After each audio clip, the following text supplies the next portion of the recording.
สำหรับมื้อนี้ข้าพเจ้าจะขอออกมาตอบคำถามหรือว่ามาแลกเปลี่ยนความคิดความเห็นเกี่ยวกับยูทูบเบอร์ท่านหนึ่งที่ลาวได้ออกมาตั้งคำถามเกี่ยวกับประเทศลาวของพวกเราและข้าพเจ้าเชื่อได้ว่ายูทูบเบอร์ท่านนี้ก็เป็นคนลาวซึ่งมีจิตใจรักษาทางบ้านเกิดเมืองนอนเหมือนกันแต่ว่าทัศนะหรือว่าการแสดงออกของเรานั้นอาจจะมีความคิดเห็นแตกต่างไปจากคนลาวคนอื่นๆและข้าพเจ้าก็เคยได้ส่องเบิ่งเกี่ยวกับช่องของเรานั้นที่ลาวเว้าเพื่อปั่นยอดไลค์ยอดวิวยอดแชร์อย่างต่างๆนั้นส่วนแล้วเราก็มักจะเว้าเกี่ยวกับประเทศลาวของพวกเราแต่สิ่งที่เราเว้าเกี่ยวกับประเทศลาวของพวกเรานั้นส่วนหลายมักจะเป็นทัศนคติด้านลบหลายกว่าข้าพเจ้าคิดว่าเกี่ยวกับการว่าถึงหรือว่ากล่าวถึงประเทศลาวของพวกเรานั้นพวกเราในฐานะที่เป็นคนลาวนำกันนั้นควรกล่าวถึงจุดดีจุดที่มันเป็นทางให้บกซ่อนที่จะสวยในการสร้างสรรค์พัฒนาประเทศนั้นหลายกว่าโดยเฉพาะแม่นเกี่ยวกับจุดที่เป็นบ้านเกิดเมืองนอนของตนเองนั้นว่า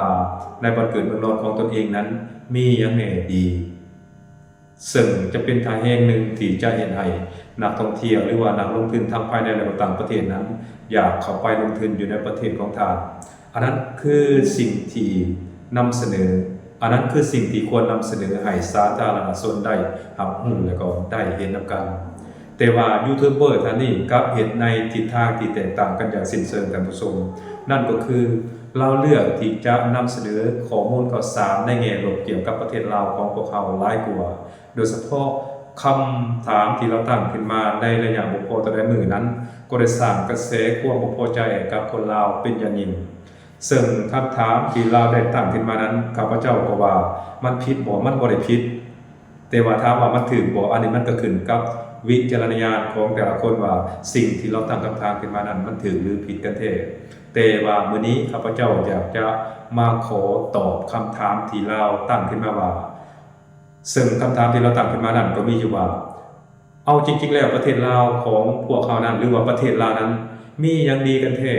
มีหยังดีแน่ถ้าว่าเทียบกับประเทศไทยซึ่งเป็นประเทศที่ลาวไปออกให้งานเลยเป็นประเทศที่ลาวอวยนักอวยหนาว่าเป็นประเทศที่ดีเลิศประเสริฐศรีและคนลาวหลายๆคนก็ต้องการหรือว่ามีความใฝ่ฝันอยากจะไปสอบเหตุงานทำอยู่ในประเทศไทยแล้วก็อยากจะไปดำรงชีวิตหรือว่าอาศัยอยู่ในประเทศไทยนั้นอันนั้นคือสิ่งที่เราได้สมเทียบว่าประเทศลาวกับประเทศไทยนั้นมัน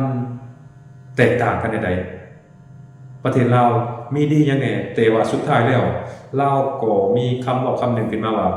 ประเทศลาวมันบ่มีดีอย่างเลยอันนั้นคือสิ่งที่ลาวตอบและเราก็ยังได้เว้าไปถึงอีกว่า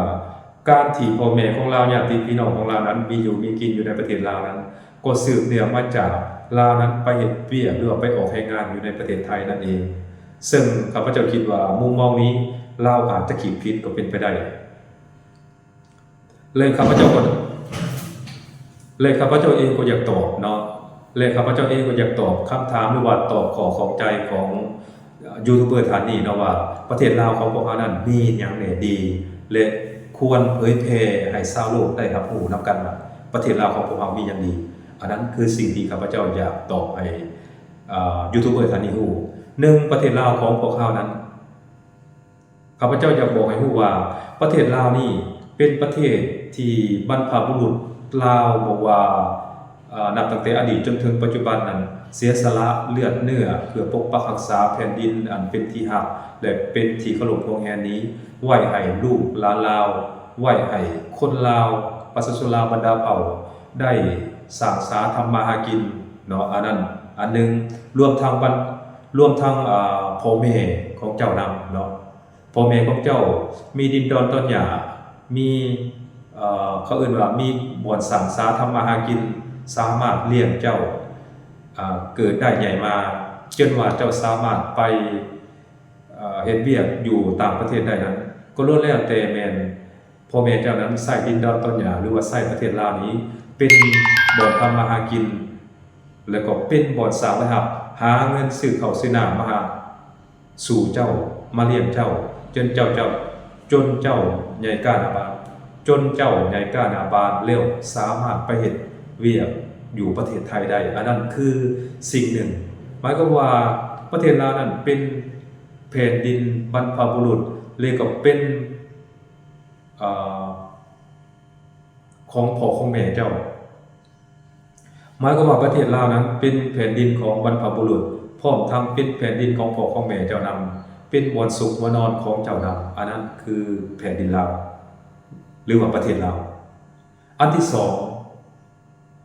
ประเทศลาวนี่เป็นประเทศเดียวที่เจ้าสามารถ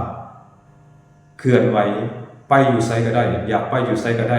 อยากตั้งเรือนซ่านลานแป้นอยู่ไสก็ได้อยากซื้อดินดอนตอนหญ้าหลายปานใดก็ได้เป็นเพียงประเทศเดียวเท่านั้นที่เจ้าสามารถเฮ็ดได้เนาะเจ้าบ่สามารถที่จะไปซื้อดินดอนตอนหญ้าได้แบบอิสระอยู่ต่างประเทศบ่ว่าจะเป็นอยู่ประเทศไทยหรือประเทศอื่นๆก็แล้วแต่เจ้าบ่สามารถที่จะเฮ็ดได้แบบเดียวกับประเทศลาวถ้าว่าเจ้ามีความรู้มีความสามารถเจ้าสามารถซื้อดินดอนตอนหญ้าหรือว่าเฮ็ดธุรกิจต่างๆอยู่ในประเทศลาวได้อย่างอิสระถูกต้องตามกฎหมายถูกต้องตามรัฐธรรมนูญรัฐบาลให้โอกาสเจ้าเต็มที่ขอเพียงเจ้ามีโอกาสขอเพียงเจ้ามีความสามารถ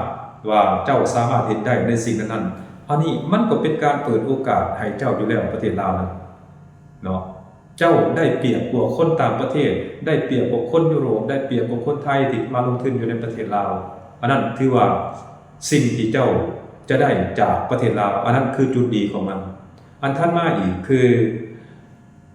ถ้าบ่มีประเทศลาวเนาะข้าพเจ้าคิดว่านับตั้งแต่เจ้าเกิดจนว่าฮอดอายุ18ปีจนว่าสามารถเฮ็ดพาสปอร์ตไปสอบเวียกเฮ็ดงานทำอยู่ในประเทศไทยได้นะเจ้าลองคิดเบิ่งว่าสิ่งต่างๆเหล่านี้ก่อนที่เจ้าจะสามารถไปเฮ็ดเวียกอยู่ประเทศไทยได้นั้นมันมีหยังไงเกี่ยวพันกับตัวเจ้าอยู่ในประเทศลาวนี่เจ้าจึงสามารถไปเฮ็ดเวียกอยู่ในประเทศไทยได้ก่อนที่เจ้าจะมีกำลังวังชามีเหือแห้งใหญ่กล้าหน้าบานขึ้นมาแล้วไปเฮ็ดเวียกอยู่ประเทศไทยแล้วเจ้ากลับมาดูถูกนี่นะเจ้าคิดว่ามันเป็นเรื่องที่ถูกต้องบ่อันนั้นเจ้าควรคิดเองเนาะเจ้าคิดว่าถ้าบ่มีประเทศไทยซึ่งเป็นประเทศที่เจ้าคิดว่าเจ้าไปออกให้งานอยู่ประเทศไทยแล้วครอบครัวเจ้าจะมีอยู่มีกินเจ้าคิดว่าพ่อแม่เจ้าญาติพี่น้องเจ้าหรือว่าเอื้อยอ้ายของเจ้าจะป้าให้เจ้าตายบ่ข้อยคิดว่าเป็นไปบ่ได้เพราะว่าอยู่ในประเทศลาวนี่นะเจ้ามีดินดอนตอนหญ้ามีเรือนซ่านลานแป้นซึ่งเป็นสถานที่หรือว่าเป็น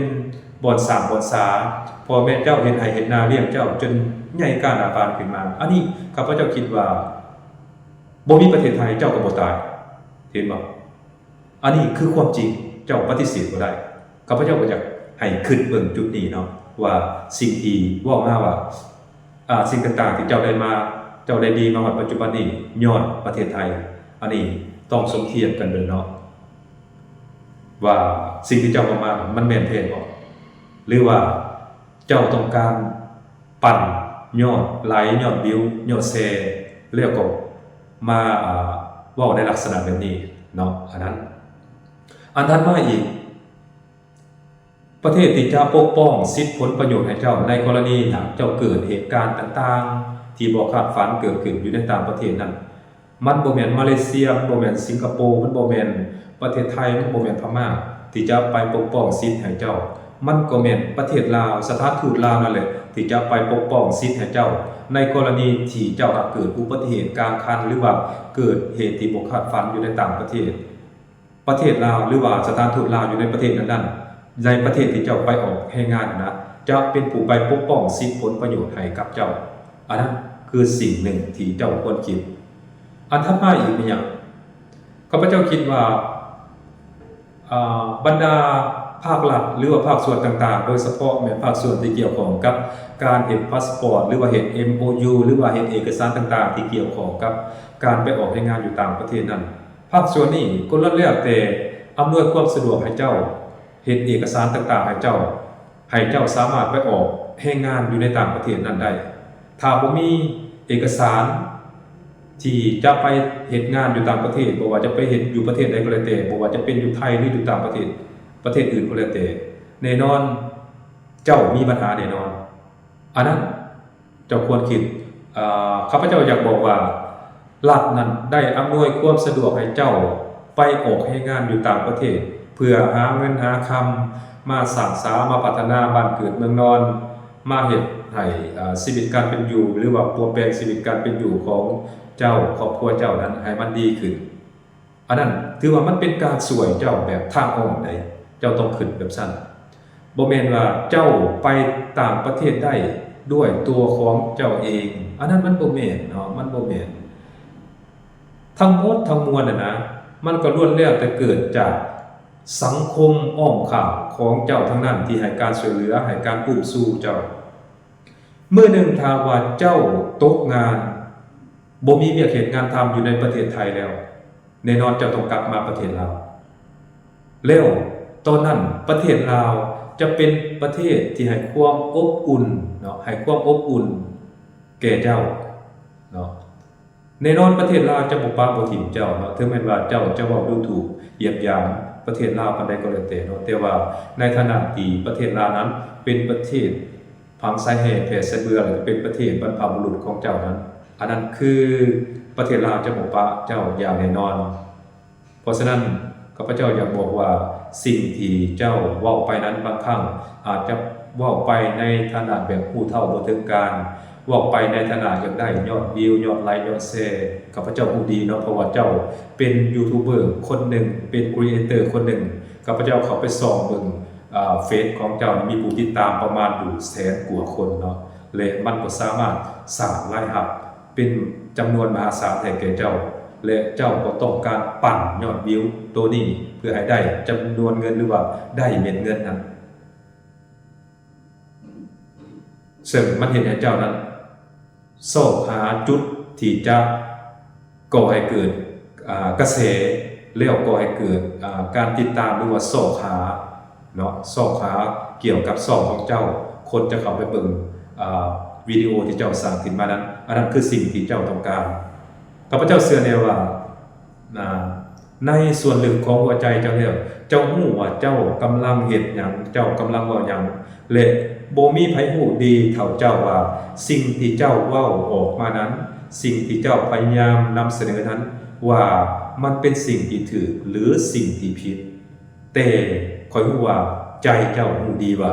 สิ่งที่เจ้าเว้านั้นมันผิดหรือถูกอันนั้นคือสิ่งที่คนอื่นจะบ่ฮู้ดีเท่าใจเจ้าเองถัดมาอีกการที่เจ้าออกมานำเสนอ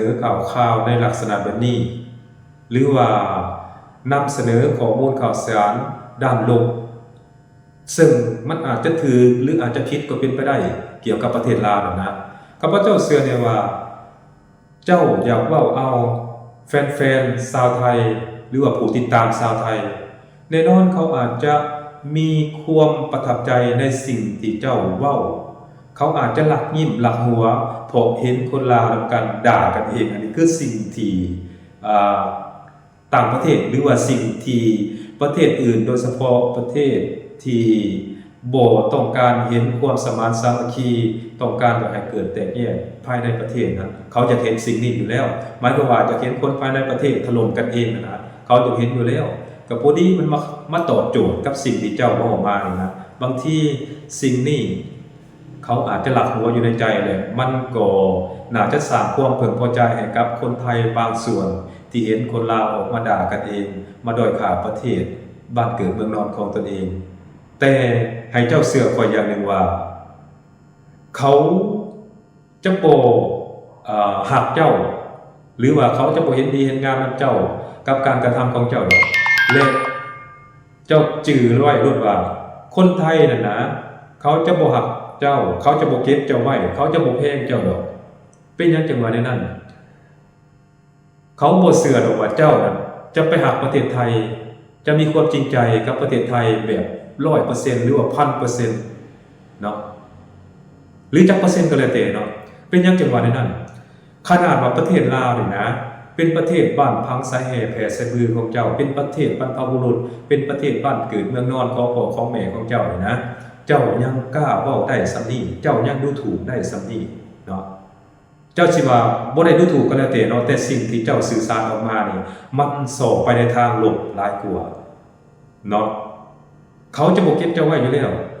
ขนาดประเทศลาวเจ้ายังบ่ฮักเอาว่าง่ายๆเนาะแล้วเจ้าสิไปฮักประเทศไทยได้จังได๋หรือสิไปฮักประเทศอื่นได้จังได๋เพราะว่าประเทศเหล่านั้นบ่แม่นประเทศของเจ้าแม้แต่น้อยเดียว เขาเข้าใจอยู่แล้วว่าเจ้าเว้าก็เพื่อเอาใจคนไทยบางกลุ่มเนาะอันนี้ข้าพเจ้าเขาเว้าคนไทยบางกลุ่มแน่นอนข้าพเจ้าก็เชื่อว่าคนไทยบ่ได้เฮ็ดดีเฮ็ดงามกับเจ้าแบบ100%หรอกเผลอๆนี่เขาอาจจะด่าเจ้าซ้ำอีกลักด่าเจ้าในใจซ้ำอีกว่าบักประเทศเนรคุณแผ่นดินเกิดเขาอาจจะเว้าแบบซี่ซ้ำก็เป็นไปได้เนาะแต่ว่าที่เขาออกมาคอมเมนต์ที่เขาออกมาแสดงความคิดความเห็นว่าเห็นดีเห็นงามกับเจ้านั้นส่วนหนึ่งเขาก็อาจจะอยากยั่วไส้เจ้าเพื่อให้เจ้านั้นดูถูกหมิ่นประมาทด่าบ้านเกิดเมืองนอนของตนเองว่ามันบ่มีดีอย่างจักอย่างเนาะแต่ข้าพเจ้าอยากบอกให้เจ้าฮู้ว่าเจ้าฮู้บอกประเทศลาวเป็นประเทศเดียวในทวีปอาซีเนาะที่มีการสำรวจแล้วว่าเป็นประเทศที่มีที่อยู่อาศัยเป็นอันดับ1หรืออันดับ2ของโลกนี่แหละข้าพเจ้าก็จึงบ่คักเนาะว่าอันดับ1หรืออันดับ2ของโลกมันหมายความว่าประชาชนลาวนะมีเงินสร้างรัฐแป้นเป็นของตนเองเป็นอันดับ2ของโลกเนาะก็หมายความว่าคนลาวมันบ่ได้ถูกถึงแม้ว่าบ่ได้ไปเฮ็ดเวียกอยู่ไทยในเมื่อก่อนเฮาก็ยังบ่ได้ตายดิเฮาก็ยังมีไหนาตากามีเงินสร้างรัฐแป้นมีดินดอนต้นหญ้าเนาะไว้ทำมาหากินเพียงแต่ว่าเจ้าสิเฮ็ดบ่เท่านั้นนะถ้าเจ้าขี้ข้านเจ้าไปอยู่ไสเจ้าก็ตายถ้าเจ้ารู้มันไปอยู่ไสมันก็บ่ตายเนาะอยู่ประเทศลาวก็บ่ตายบ่อดตายแน่นอนเพราะว่าประเทศลาวเนี่ยมีดินดอนต้นหญ้าที่อุดมสมบูรณ์หลายเนาะแม่น้ำลำเซเฮามีหลายเนาะปลูกผักปลูกหญ้าก็ได้กินเลี้ยงเป็ดเลี้ยงไก่ก็ได้กินเนาะถ้าเจ้าอยากเฮ็ดเนาะถ้าเจ้ารู้จะมันอันนี้ถ้าเจ้าเกียจข้านเจ้าไปอยู่ไทยเจ้าก็ตายเอาแม่เจ้าลองไปอยู่ไทยแล้วเจ้าบ่เฮ็ดเวียกลองเบิ่งแม่เจ้าอดตายแน่นอนมันบ่มีไผให้เจ้าเจ้าไปกินข้าวแบบฟรีๆหรือโดยที่บ่ได้ออกแรงงานนะบ่มีไผเลี้ยงเจ้าดอกอยู่ประเทศใดก็แล้วแต่และบัดนี้ครับพระเจ้าอยากบอกว่า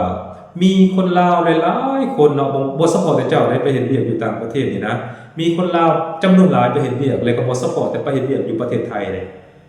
ไปเฮ็ดเวียกอยู่ญี่ปุ่นไปเฮ็ดเวียกอยู่เกาหลีไปเฮ็ดเวียกอยู่ตะวันออกกลางอยู่อิสราเอลอยู่หลายๆประเทศที่คนลาวพวกเขานี่นะไปออกแรงงานอยู่ต่างประเทศนะแต่ข้าพเจ้าก็สังเกตเห็นว่า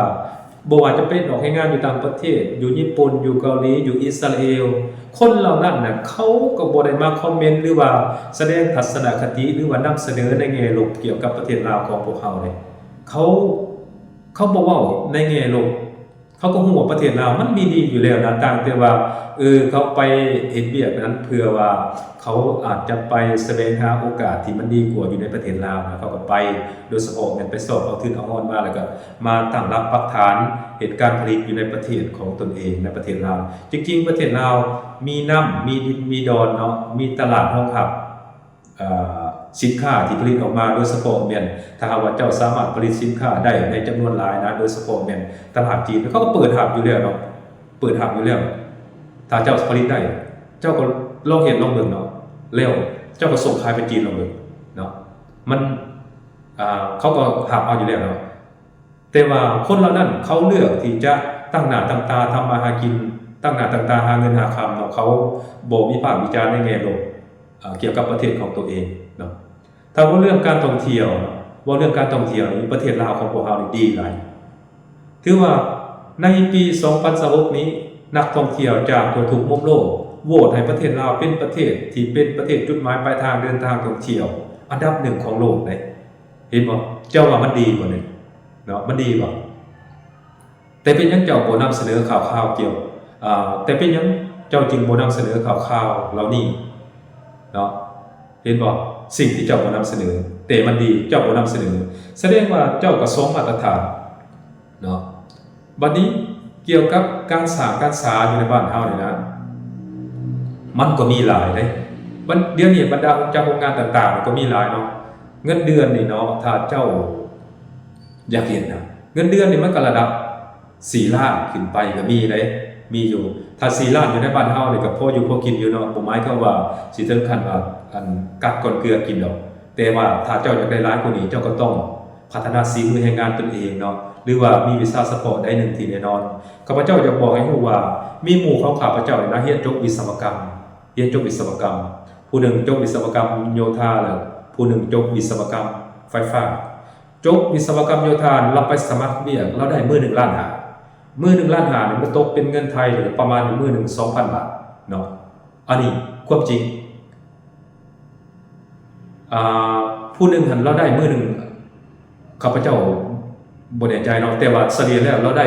เดือนหนึ่ง $3,000 เนาะเราไปเฮ็ดเวียกอยู่เขื่อนน้ำเงียบอยู่อ่าแขวงบนคำไซเนาะเดือนหนึ่ง $3,500 อยู่เขื่อนน้ำเงียบเด้อเราจบวิศวกรรมไฟฟ้าและหมู่ข่อยผู้หนึ่งจบวิศวกรรมโยธาได้มื้อหนึ่งล้านห้าอยู่บ่คำสิโปนถ้าเจ้ามีวิชาเฉพาะมีความรู้ความสามารถเจ้าก็ลองไปเฮ็ดลองเบิ่งเนาะแน่นอนมันได้แน่นอนและก็มีหลายๆทางที่มีรายได้หลายกว่าหัน 4-5,000 ก็มีเนาะ $4,000 ก็มีขอเพียงแต่ว่าเจ้ามีความรู้ความสามารถเจ้าก็สามารถเข้าไปสมัครเวียกเหล่านี้ได้เนาะแต่ว่าถ้าว่าบ่จบหยังมานี่นะมันก็มีปัญหาอยู่เนาะบ่จบหยังมาเลยแต่ว่าอยากได้เงินเดือนหรือว่าอยากได้สวัสดิการดีๆมันก็มีปัญหาอยู่อันนี้นะข้าพเจ้าก็บ่อยากว่าคนที่บ่ได้เรียนหนังสือแต่มีรายรับก็มีหลายอยู่เนาะแต่ว่าเขาก็ใช้บทเรียนใช้ประสบการณ์ของตัวเองนะไปสอบเกี่ยวกับงานทำหลังจากนั้นก็สะสมประสบการณ์ตัวเองอันนี้ก็มีรายรับหลายก็มีเช่นเดียวกันและเจ้าก็เช่นเดียวกันเนาะข้าพเจ้าเชื่อได้ว่าเจ้าก็เป็นคนหนึ่งที่มีความรู้ความสามารถเนาะแล้วก็มูลใส่บทเรียนของตัวเองมูลใส่ประสบการณ์ของตัวเองนั้นแสวงหาหรือว่าสอบหารายได้มาจุนเจือครอบครัวหรือว่าเฮ็ดให้ชีวิตกันเป็นอยู่ของตนเองดีขึ้นนั้นข้าพเจ้าก็เชื่อแน่ว่าเจ้าก็ยังได้มูลใส่ความรู้ความสามารถของตนเองแต่ว่าขอให้ใส่ความรู้ความสามารถของตนเองนั้นไปในทางที่เป็นบวกไปในทิศทางที่เป็นบวกกับตนเองกับสังคมกับประเทศชาติกับบ้านเกิดเมืองนอนบ่แม่นสิมาเว้าในลักษณะแบบดูถูกหมิ่นประมาทหรือว่าด้อยค่าประเทศบ้านเกิดเมืองนอนของตนเองแบบสี่ข้าพเจ้าคิดว่ามันบ่ดีและข้าพเจ้าเองก็เชื่อว่าหลายๆคนก็บ่เห็นดีเห็นงามนำเจ้าคนลาวที่ไปเฮ็ดเวียกอยู่ในประเทศไทยนั่นนะข้าพเจ้าเชื่อได้ว่าหลายคนเขาก็บ่ได้เห็นดีเห็นงามกับเจ้าเหมือนในคำเว้าของเจ้าในลักษณะแบบนี้และมันก็เห็นให้เขาเจ้าที่ไปออกแข่งงานอยู่ต่างประเทศนั้นเขาก็ประพฤติตัวลำบากเนาะเขาก็ญาติคนลาวไปในประเทศนะที่รวดกวดเพียงว่าเขาเจ้านั้นคิดแบบเดียวกับเจ้าข้าพเจ้าเชื่อได้ว่าเขาบ่คิดแบบเดียวกับเจ้าอันนั้นก็อยากให้เจ้าคิดไว้ซั่นบางครั้งอาจจะมีแต่เจ้าคนเดียวสามารถจะคิดในลักษณะแบบนี้และอยากขอเว้าอีกอย่างนึงคือว่าการที่ไปเฮ็ดเวียกอยู่ต่างประเทศนะบ่ว่าจะเป็นอยู่ประเทศใดก็แล้วแต่การเว้าภาษาต่างประเทศนะครับพระเจ้าคิดว่ามันก็บ่ได้เป็นการขายศาสตร์ดอกอยากเว้าก็เว้าไปเนาะแต่ว่าขอให้มันเว้ามันเป็นประโยชน์เว้าให้มันเกิดความสมานสามัคคีเว้าในทางที่มันสร้างสรรค์นะเว้าภาษาไทยก็เว้าไปเว้าในการสร้างเวียกเฮ็ดงานทำเจ้าภูมิใจแบบใดเจ้าเว้าไปโลดเนาะบ่มีไผไปตำหนิวิจารณ์เจ้าดอกข้อยเองนี่ก็บ่ตำหนิวิจารณ์เจ้าเนาะเพราะว่าการเว้าภาษานี่นะเฮาเว้าเพื่อสื่อสารกันเพื่อให้มันเข้าใจกันให้มันรู้เรื่องซื่อๆเนาะบ่แม่นสิเอาเป็นเอาตายว่าคันเว้าภาษาต่างประเทศแล้วบ่ทราบอันนี้ข้าพเจ้าก็บ่เห็นดีดอกเนาะมันมีหลายภาษาในโลกนี้เนาะไผจะเว้าได้ก็เว้าเนาะอย่าว่าภาษาใดก็เว้าขอเพียงแต่ว่าเว้าไปแล้วให้มันถูกต้องปรองดองกันเว้าไปแล้วให้มันมีความสมานสามัคคีหั่นนะอย่าไปขดล่มโจมตีกันอันนั้นคือสิ่งที่ข้าพเจ้าบ่มักเนาะเลยก็ขอฝากคลิปวิดีโอนี้เนาะไปยังเพจเขียวเสน่ห์เนาะเวลาสิเว้าหยังออกมานับแต่นี้เป็นต้นไปก็ขอให้คิดก่อนจังเว้าขอให้พิจารณาก่อนจึงว่าสิ่งที่เว้าออกไปนี่มันจะเป็นผลดีแก่ตัวเองบ่มันจะเป็นผลดีแก่สังคมบ่ว่าจะเป็นสังคมลาวสังคมไทยประเทศลาวประเทศไทยมันจะเป็นผลดีแก่2ประเทศนี้หรือบ่จักหน่อยมันจะเป็นการไปปลุกปั่นเป็นการไปยุแย่แล้วมันจะกลายเป็นบ่อนทำลายความสามัคคีระหว่างคนลาวกับคนไทยก็ได้แล้วนับไปกว่านั้นเจ้าจะกลายเป็นเครื่องมือให้แก่บุคคลที่3ที่หวังหมั่งเพทำลายความสามัคคีระหว่างลาวกับไทยที่หวังหมั่งเพทำลายความสงบสุขภายในประเทศลาวนับอีกด้วยอันนั้นข้าพเจ้าขอฝากไว้และถ้าว่าสิ่งที่ข้าพเจ้าบอกมาทั้งหมดนี้มันผิดพลาดประการใดเนาะก็ต้องขอโทษขออภัยเนาะนำผู้ที่ข้าพเจ้าพลาดพิงเนาะผู้ที่ข้าพเจ้าพลาดพิงอดีตแต่ว่าถ้าหากว่าข้าพเจ้าเว้าดีมีประโยชน์เว้าเห็นว่ามันถูกต้องอันนี้ก็ควรเก็บไปคิดแล้วก็สร้างคอนเทนต์แบบใหม่ๆคอนเทนต์ที่มันสร้างสรรค์นะข้าพเจ้าก็เห็นหลายคอนเทนต์เนาะที่มัน มียอดวิวยอดไลค์มากหลายๆเนาะแต่เขาก็บ่ได้เฮ็ดคอนเทนต์ในลักษณะแบบคนล่มโจมตีบ้านเกิดเมืองนอนของตนเองก็มีหลายคือกันเด้มี2ผัวเมียเนาะจักเพจหยังเนาะข้าพเจ้าเห็นโอ้อันนี้มันก็ดีเนาะเราก็เฮ็ดตลกเฮฮาไปเนาะแล้วก็เฮ็ดอ่าหลากหลายกิจกรรมเนาะข้าพเจ้าเห็นยอดวิวเราโอ้หลายแล้วก็ยอดเงินในบัญชีที่มันเข้าในบัญชีของเรานะก็หลายเลยข้าพเจ้าก็เห็นหลายแต่เราก็บ่ได้เว้าเกี่ยวข้องด้านลบเกี่ยวกับประเทศลาวหรือประเทศไทยเราก็บ่ได้เว้าเลยอันนี้ก็ถือว่าอยากให้เอาเป็นตัวอย่างนะอยากให้เอาเป็นตัวอย่างแบบสี่จะดีกว่าเนาะเพราะว่าอย่างบ่อย่างเจ้าต้องคิดอยู่เสมอว่าสุดท้ายแล้วเจ้าต้องกลับมาประเทศลาวนะข้าพเจ้าเชื่อได้ว่าเวลาเจ้าอยู่ประเทศไทยก็อยากให้อยู่แบบสบายเวลากลับมาประเทศลาวในอนาคตเนาะถ้าเจ้ามีเงินมีคำแล้วเจ้ากลับลาวตาวบ้านมานะก็อยากให้เจ้าอยู่แบบสบายๆบ่อยากให้คนอื่นดูถูกเหยียดหยามเจ้าว่าโอ้หมอนี่มันเคยเว้าใส่ร้ายป้ายสีประเทศบ้านเกิดเมืองนอนของตนเองอันนี้บ่อยากให้มันเกิดขึ้นกับตัวเจ้าเนาะขอฝากไว้นำเด้อเอาสบายดี